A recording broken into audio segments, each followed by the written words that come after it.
Assalamualaikum warahmatullahi wabarakatuh. Salam sejahtera, salam sehat untuk kita semua. Apa kabar teman-teman? Ya, saya berharap baik-baik saja bersama dengan keluarga. Ya, tentunya saat ini perasaan teman-teman semua masih tetap agak penasaran, galau dan macam-macam lah. Ya, agak sedih juga, kecewa dengan hasil pertandingan kalau kita menyaksikan duel Indonesia melawan Bahrain ya di markas lawan dan berakhir itu 2-2. Itu dramatis di saat-saat akhir ya. Dan wajar kalau banyak juga yang mengumpat ya, wasit Ahmed Alkaf dari Oman yang memimpin pertandingan yang terlalu berat ke tuan rumah dan bahkan sudah melewati dari masa injury time 90+6 sudah terjadi gol dari lawan di 90+9. Ya, banyak hal laga yang terjadi dalam duel Indonesia. Kalau mungkin terjadi di menit 80 ya, di bawah 80 menit ya itu oke lah. Tapi sekarang gol itu terjadi, gol balasannya menyama kedudukan 2-2 itu sudah di masa-masa kritis terakhir dan bahkan sudah melewati. Tapi wasit seakan menunggu momen yang tepat sebelum dia meniup peluit panjang dan akhirnya Bahrain bisa menyama kedudukan. Ya.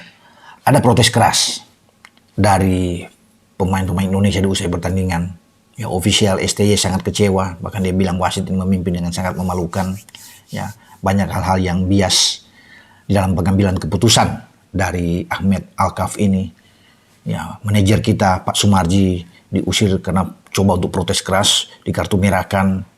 Ya, dan Sain Patinama, pemain kita yang duduk di bench itu agak kesal melampiaskan emosi dia.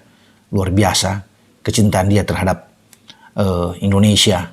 Ya, dia hampir terlibat dalam pertikaian yang keras dengan kubu lawan sebelum dilerai oleh Kim Bonso, salah satu ofisial ya tim kepelatihan Indonesia ditarik. Dan wajar kalau Sain emosi untuk melihat keadaan yang terjadi. Tapi apa mau dikata ya teman-teman, kita harus bersyukur saja. Inilah sepak bola. Sudah terjadi juga di lapangan. Ya, kita menyesal, oke. Saya juga ya memang sangat disayangkan. Kita kalau dapat 3 poin, teman-teman, ada di posisi kedua di belakang Jepang yang kemarin menang 2-0 juga atas tadi pagi ya subuh ya, menang atas tuan rumah Arab Saudi. Dan Jepang belum kebobolan sejauh ini. Luar biasa bagi Jepang, memasukkan 14 tanpa kebobolan karena menang 7 melawan Cina, menang 5 melawan Bahrain, dan pada dini hari setelah Indonesia bermain 2-2 dengan Bahrain, mereka mengalahkan Arab Saudi dengan 0-2. Ya, ini suatu hal luar biasa. Kita dapat 3 poin. Seandainya menang 2-1, ya, itu naik di posisi kedua nilai 5. Ya, menggeser Australia. Karena Australia posisi kedua, Australia akan turun. Baru kemudian Arab, ya baru Bahrain. Itu bagus sekali buat kita. Peluang untuk lolos sangat terbuka ketika kita berada di posisi kedua. Tapi oke, sekarang juga hanya kita dengan Jepang yang belum pernah kalah. Ya, semua sudah pernah kalah. Ya, Cina di juru kunci karena kemarin Cina kalah di Australia dengan 3-1. Jadi artinya ini kita sudah pada real yang bagus. 2 kali tandang melawan tim kuat yang peringkatnya begitu jauh, Arab dan Bahrain, kita draw. Kemudian di kanan kita draw juga dengan Australia. Ya, itu saya bilang tadi kan, mestinya kita dapat 3 poin, menang, tapi akhirnya dalam tanda kutip ya, wasit Ahmed Alkaf ini seakan merampok. Banyak juga yang mengatakan demikian, bahwa media-media juga di luar melihat bahwa ini kemenangan Indonesia yang dirampok oleh wasit. Sayang, Indonesia kayak dicurangin dan macam-macam. Tapi kita tidak perlu berlarut-larut ya dalam kepedihan, kesedihan ini. Ya, tidak akan mengubah hasil. Oke, PSSI wajib untuk melapor, memprotes ke AFC, ke FIFA, melayangkan surat. Silakan bagi PSSI, dan itu kan sudah digaungkan oleh Pak Arya juga, untuk ini wajar. Tetapi memang tidak mengubah keadaan, mengubah hasil. Namun semua perlu disyukuri bahwa kita tidak kalah. Anak-anak sudah bermain dengan maksimal. Ya, babak pertama kurang begitu oke memang, tapi setelah babak kedua kita berubah. Ya, naik permainan kita. Bahkan kita sempat unggul dengan gol cantik dari Rafael Struijk. Bagus sekali. Dan gol pertama kita kan untuk penyama kedudukan dibuat oleh Ragnar Oratmangun. Nah, dengan hasil draw ini dan kita bisa mencetak 2 gol di kandang lawan tuh luar biasa buat kita. Dan pasti banyak tim juga respect, ya termasuk Jepang. Karena 3 pertandingan Indonesia tidak kalah itu di luar perkiraan banyak orang, termasuk lawan-lawan kita, Arab, Australia, Bahrain termasuk ya, China. Sehingga Jepang wajar kalau Jepang berhitung sekarang dengan Indonesia karena akan bertanding pada bulan November dengan kita tanggal 15 kalau nggak salah ya, 15 November sebelum kita menjamu Arab pada tanggal 19 November. Semua di kandang kita di GBK kalau nggak salah ya. Ya, kita tidak tahu kalau PSSI merubah pertandingan kita di kandang dengan di stadion lainnya, itu PSSI yang menentukan. Tapi kita menjamu ini kesempatan buat kita untuk mendulang juga poin. Walaupun kita tahu Jepang adalah tim yang kuat. Nah, Indonesia sekarang sedang dalam perjalanan menuju ke Cina. Setelah selesai beberapa jam kemudian charter pesawat menuju ke Qingdao, tempat di mana kita akan bertanding. Itu 6 jam perjalanan kalau kita menuju dari Beijing ke tempat pertandingan kita.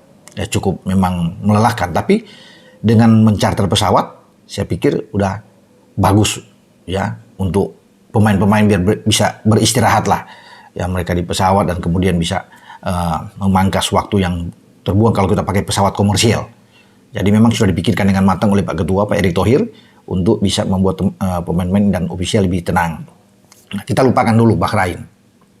Lupakan dulu wasit Ahmed Alkaf yang menyesakan itu, yang membuat kita banyak yang marah geram.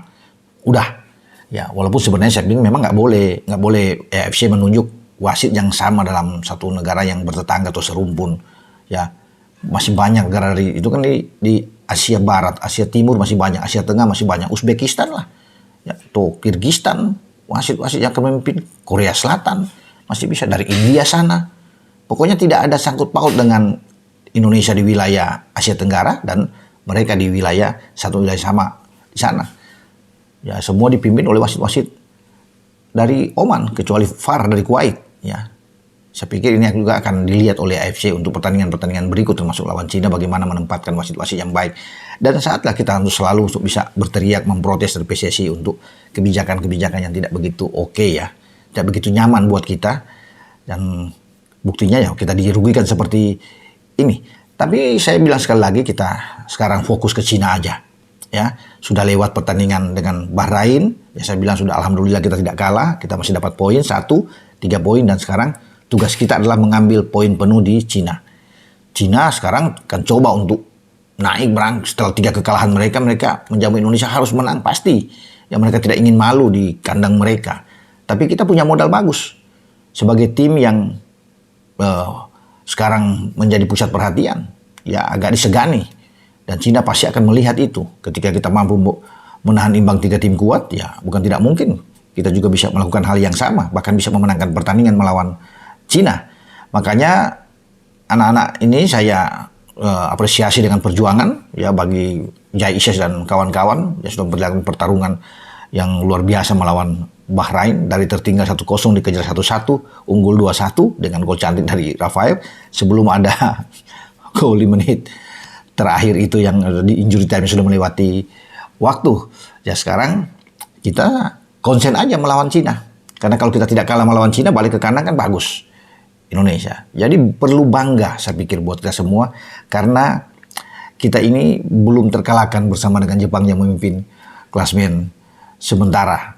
Jadi pergerakan kita sejauh ini bagus, masih pada real yang baik, dan peluang kita untuk paling tidak menempati peringkat 3 atau peringkat 4 untuk bertarung di putaran keempat nantinya untuk merebut jatah sisa dari Asia itu, karena 8 jatah plus 1 masih sangat terbuka buat kita. Jadi jangan terlalu berlarut-larut lah itu memikirkan tentang tragedi peristiwa di Bahrain.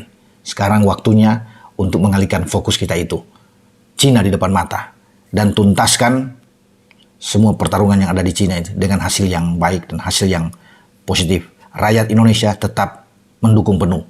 Doa untuk perjuangan kalian semua, tim Garuda ini. Ya, ada kebanggaan bagi kita semua untuk melihat Anda bertarung. Dengan saya, Bung Ropan. Ciao.